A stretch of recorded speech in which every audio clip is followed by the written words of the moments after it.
I came across an old Raspberry Pi based project that turned the Pi into a retro style computer. It is called the Callisto 2. Looking over the files, I thought it could be improved upon, so I modified the housing to expose the I/O, peripherals, and added some standoffs for a Pi 5 as well as a slot for a power button. My modified housing links can be found in the description, along with all of the hardware used in this build. A quick design note on the screen: in order for the power button to make sense, everything needed to be powered off the Pi 5's USB ports, so it would actually shut down. Unfortunately, these small 8-inch screens call for 1 to 1.5 amps at the 5 volts, which means you will likely get a voltage low warning. If you intend on using the device as a dev platform or just using a second monitor, you will need to power the small screen externally, so be sure you have a method to alternate power supplies for that screen. If that isn't a deal breaker for you, then let's get into some more details on how to build this. The first thing you do after you've 3D printed all the pieces, of course, is if you care to, if you want to hide the seams, you can fill it with either epoxy if you want it. I just use Bondo and then sort of sanded it down to a nice flat, and then after that I painted. And how I did that was I did the left side and the right side separately, and the reason I had to do that is because I wanted to use this mini keyboard that I had laying around that just barely fit in here. It would not go in with it pressed together like so with the snaps in, so I actually had to attach one side of this and then push it together with all the pins. The original creator, the Callisto 2, said that there's another keyboard that is still available, and I'll link that one, don't you worry, that should just drop right in here, that you can plug in on the inside or use the wireless. I'm not sure what the intent was. The other reason I did it that way is because this piece has to snap in, the little back panel here has to snap in both sides, so the little pins act as a little hinge, as you can see there. And then to hide the seam in the center, I added just some putty, some painter's putty, and put that in. The seam's a little more noticeable down the center, but it is still better than just a 3D print, in my opinion. Now, you could go crazy and really make this thing look like plastic if you really wanted to. All I really wanted was I wanted to hide the seams on the side and at the front and up here primarily, just so that when you kind of look at it from a distance, it looks like a solid unit. I went with green because it matches my computer chair. That was the only reason I picked that color. After that, I had to modify the interior piece to mount the screen. And this screen is actually a cheaper version. It's a monitor for a surveillance system. Pretty sure they made it to almost be disassembled because it was very easy. It had a nice little bezel. I did have to reroute the circuit board in the proper orientation, like I did there. I hot glued, did a lot of hot gluing to get that situated. I used Kapton tape to protect it a little bit. That was the easy part. The hard part was, of course, didn't quite fit in the original design. Now, the files I'm going to link that have all these modifications that allow you to that hide the date and added the extra holes and the power button on the side and fixed a couple other little issues they left, the original creator left. I didn't modify that because it works great with the thinner little LCD kit, which quite frankly is higher quality. Didn't want to spend $80 for it, and I was concerned they'd be available, but they look available, might be a little cheaper, so I'm going to leave that alone, because if you want to do that kit, that would be great. If not, it wasn't that difficult to modify this, to modify the area where the screen goes in with a soldering pencil and one of these for the finer detail. So if you're willing to do that, just go ahead and print it. Buy any old screen. I'm going to put the specs for the screen right here.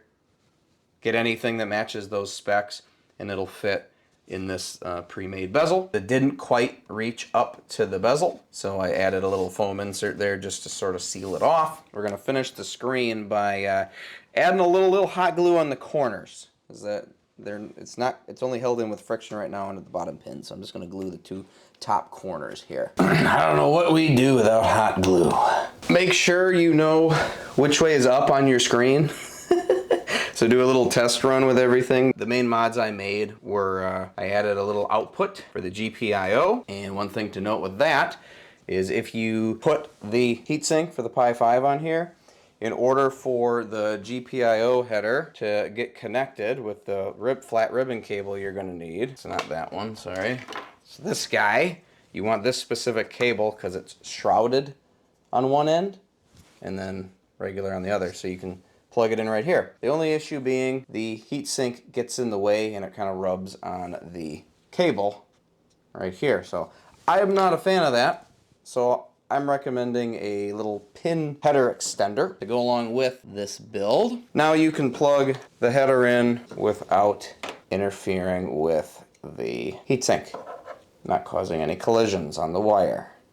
The other thing that you should probably do before you dump it in the case is solder on the power button wires. If you're going to do this build, I recommend going with the Pi 5 purely because it has a power button option. So you can actually do an external wiring to something like this, a little switch that fits perfectly in a little hole here. That slides right on in. So I'm actually going to go ahead and put the wires in, snake them through, and then solder it down before we mount the Pi and do all that fun stuff and add those. Let's go ahead and put in our cables, our extensions. The other reason why I wanted to mod this is the Pi 5 is USB-C powered.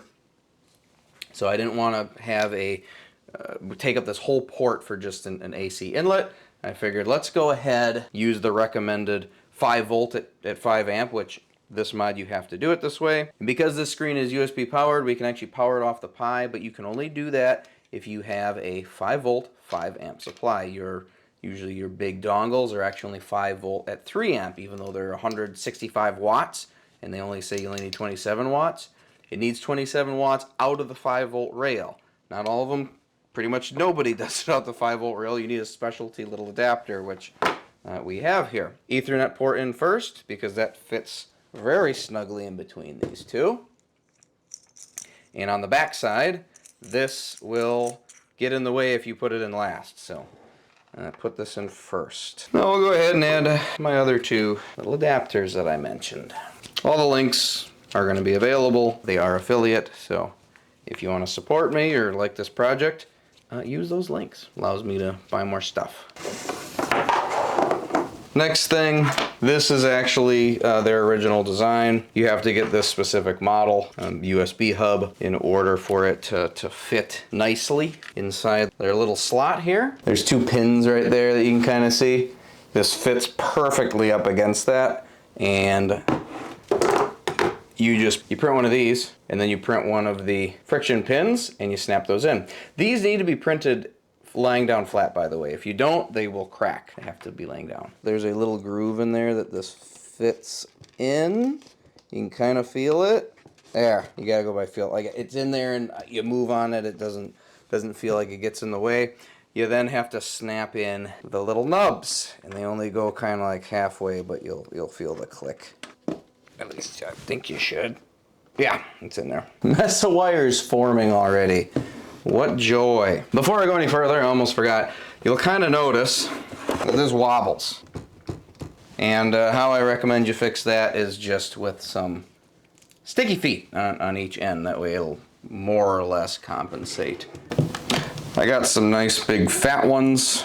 Adds a little bit of height to it. There we go. Now when the feet are there, ta-da! It also does the added benefit of there being a little grip, so now when it's on this wooden table, it doesn't want to move around when you're typing on it. So I modified a little slot in here that allows you to snap in the proprietary little USB-C snap-in port. Without that, I couldn't use that keyboard. Not sure how the other one fares. That won't interfere with it, but if you do want to do the Huntsman Mini like me and follow that same design build, you absolutely can. Now, one of the nice things they did with this build was there's a bunch of little slots all throughout the front that I'm gonna actually use for cable management. You need a HDMI to HDMI, and then you need those silly little, the micro HDMI to regular HDMI to plug into the Pi. The other cable you're gonna need, if you go with the screen that the interior was designed for, you don't need this part.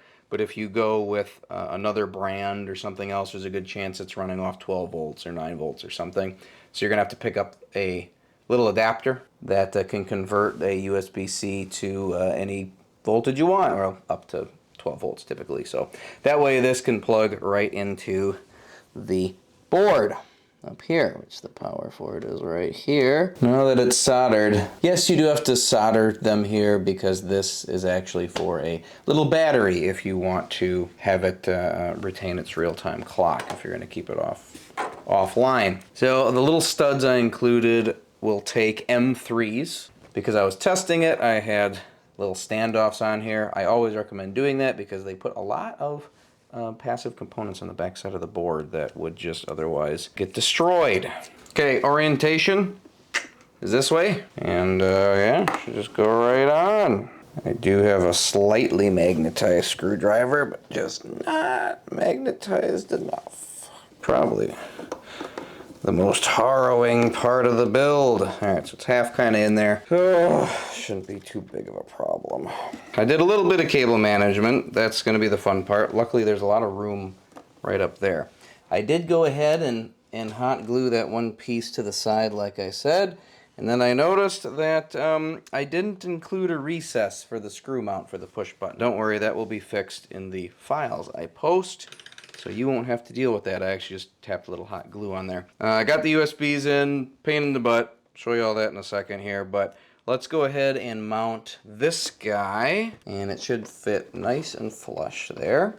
And in this instance, I'm just gonna hot glue it in place. I debated making a little screw position for it to kind of screw it in and so you could replace it, but quite frankly, hot glue is pretty replaceable, so not too worried about that. Okay, there we go. I'm just gonna hold it and let it cool down. I believe the last step we got is our power button wires. And with those soldered to that point, all that has to happen is they touch and it'll turn on.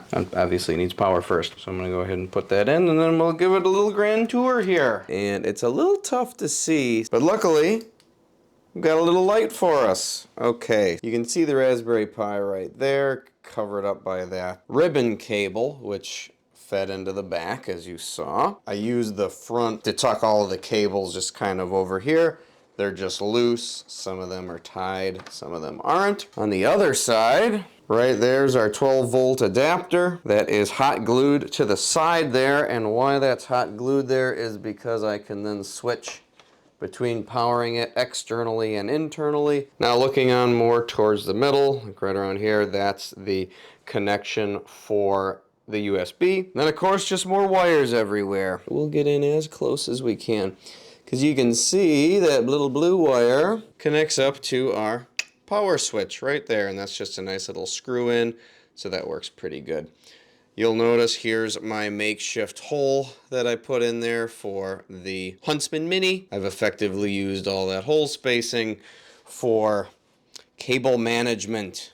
I did the same thing in that pocket as well. So the adapter plugs for the HDMI fit pretty good, and in fact that little back plate there really helps keep everything firm, so I kind of like it.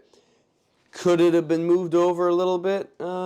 Maybe, just a little bit, but if you'll notice, right down here, those connectors for our actual I/O there kind of jet out a little bit, so we needed that spacing.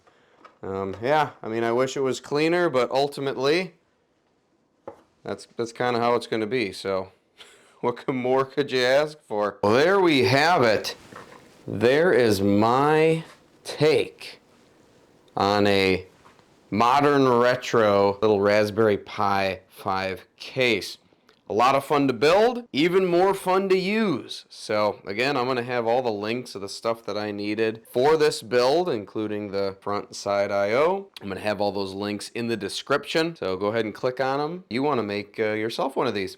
I'll also have the link to the modified files, so that way you can also put in the I/O port as well as the couple of rear ones I showed you. Until next time, I'm the ill-informed human. Goodbye.